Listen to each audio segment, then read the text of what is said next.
আপা মনে হয় গ্রামে এসে অনেক আনন্দ পাইতেছেন। হ্যাঁ আনোয়ার ভাই, অনেক বছর পর নানু বাসায় যাচ্ছি, এই জন্য ভীষণ খুশি লাগতেছে। এইটা তো আপনার নানু বাড়ি না, তো চাইলে তো আপনি প্রতি বছরে আসতে পারেন। হ্যাঁ, এইটা একটা মিস্টেক করছি আমি, এখন আমার আফসোস হচ্ছে। প্রত্যেক বছরে আমি ছুটি পাইলে দেশের কত জায়গায় গেছি, কিন্তু নানু বাসায় আসি নাই। কত সুন্দর প্রাকৃতিক পরিবেশ, গ্রাম, মাটির ঘ্রাণ, অন্যরকম ভালো লাগতেছে। আপা আমি তো আছি, যখন মন চাইবো শুধু আমারে বলবেন, দেখবেন আমি আইসা হাজির হয়ে গেছি।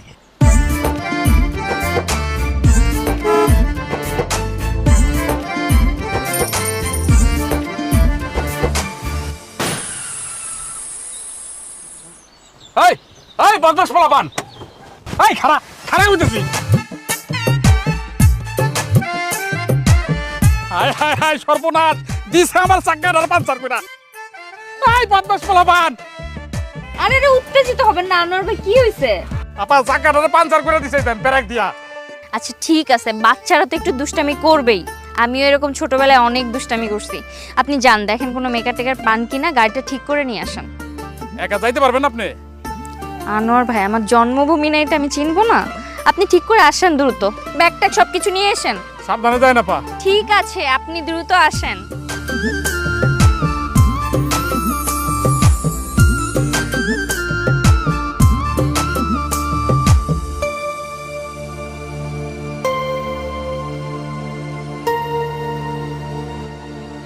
এতক্ষণ তো লাগার কথা না।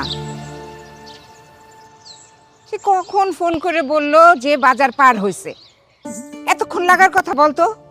আম্মা, রাস্তাঘাটে আবার কোনো বিপদ আপদ হইল না তো? কেমন কথা বলো তুমি? তোমার মুখে শুধু আজে বাজে অলক্ষণে কথা। এত আদেক খেতার কি আছে? শহরের মেয়ে 2 দিনের জন্য বেড়াইতে আসতেছে, তার জন্য তোমাদের এত টেনশনের কি আছে আমি সেটাই বুঝলাম না।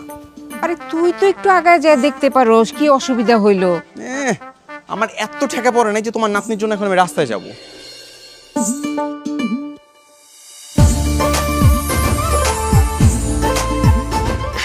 ওই তো আইসা পড়ছে।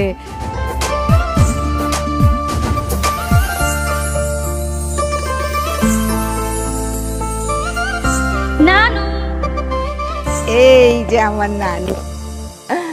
কেমন আছেন নানু? খুব ভালো আছি, খুব ভালো আছি। কিন্তু এতকাল পরে নানুর খবর নিলে হবে? হ্যাঁ, নানুর খবর নিতে তো আমি আসলাম, নানু তো আমার খবর নিতে ঢাকা যেতে পারে, তাই না? আসসালামু আলাইকুম মামা।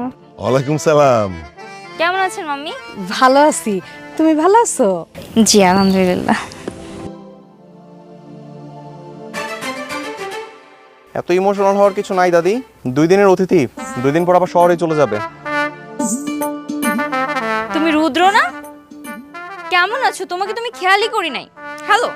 এই আস্তে আস্তে, এটা তোমার শহর না, এটা গ্রাম, চাইলেই যাকে তাকে জড়ায় ধরা যায় না। আমি কি যাকে তাকে জড়িয়ে ধরছি নাকি? আমি তোমার ফ্রেন্ডকে জড়িয়ে ধরছি, যে আমার খুব কাছের। আসো। আরে বললাম তো আস্তে, এটা তোমার শহর না, আর এই জড়ায় ধরা ছাড়াও এখানে এনজয় করা যায়। বেড়াইতে আসছো 2 দিনের মতো, ভালো রকম ভাবে বেড়াও। রুদ্র, কি বলতেছিস আবল তাবল? ঠিকই বলতেছি মা, 2 দিনের জন্যই তো আসছে, এত মাতামাতি করার কি আছে?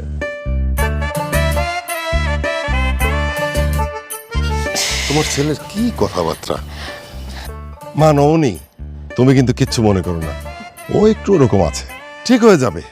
চলো তো আমরা সবাই ভিতরে যাই, চলো চলো। ও মা, চলো ভিতরে চলো, আসো।